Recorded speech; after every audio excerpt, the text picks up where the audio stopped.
King Dampodia, high spirit. Spontaneous classic.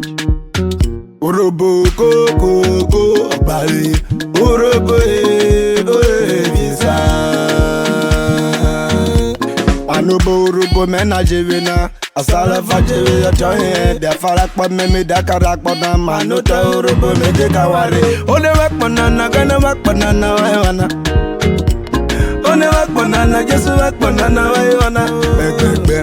One wak banana gana wak banana wana. Isolo shola pawe omuwe. Ofika na bosswe. Pata na fiki ogoro. Ogoro must jump. He must jump. Urobo must jump. Beka, he must jump. You must jump.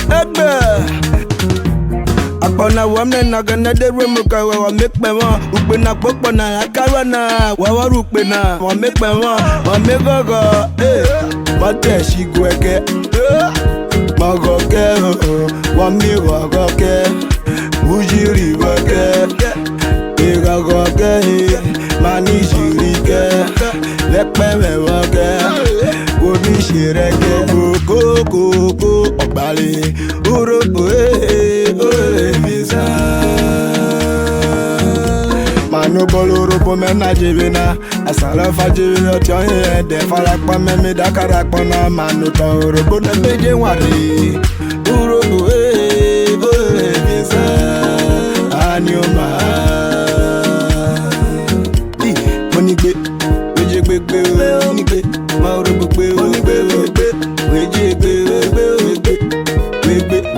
Anima urebo ni begbe ka Efia Anima urebo ni basune Efia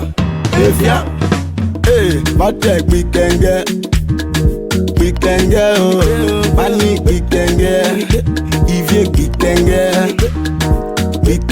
oh Ese kwikenge Ufoban kwikenge Ejiro kwikenge One wak banana gane wak banana waewana One wak banana, Jesu wak banana, wana One wak banana, gane wak banana, wana Kide isolo, jala kowe omuwe Anukwe we o isa Ocha di moto isa Ocha bungweli o isa Ocha wari o isa Oka we dola isa Oka ye mawe isa Oka no shy we isa Oda mama urobo anka wa mewa ke gbese Oda mi yupi anka get the rock ke gbese Ah we